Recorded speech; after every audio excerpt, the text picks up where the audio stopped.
ආරම්භ වන්නේ සිරිපා සමයයි. ඔබත් මේ පිළිවෙත් රැක කරුණා කරන්න. සිරස දාරාගෙන පරිසර හිතකාමී දේ පමණක් රැගෙන යෑම ඔබේ වගකීමකි.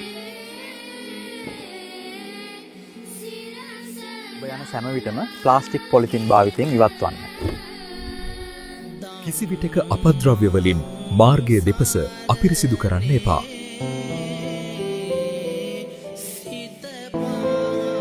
කදු මුදුනේ සිට එන පිරිසුදු දිය දහර අපිරිසිදු නොකරන්න.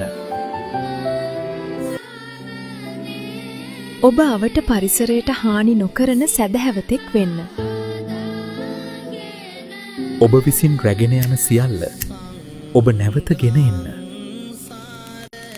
පරිසරයට අහිතකර කිසිවක්වත් එහි දමා යන්න එපා. පූජනීය ස්ථානයට සුදුසු ඇදුමකින් සැරසී කරුණා කරන්න පැමිණෙන්න. ඔබේ හැසිරීම ඔබේ වන්දනාවේ ගෞරවය විය යුතුයි. ඔබ විසින් සුරකිනු ලැබූ යහපත් ගුණයට දෙවියන්ගේද ආශිර්වාදය ලැබේ. පාරිශුද්ධත්වය රැක සොබාදහමට ගරු කර ඔබ උපදවා ගන්නා පින අනන්තයි.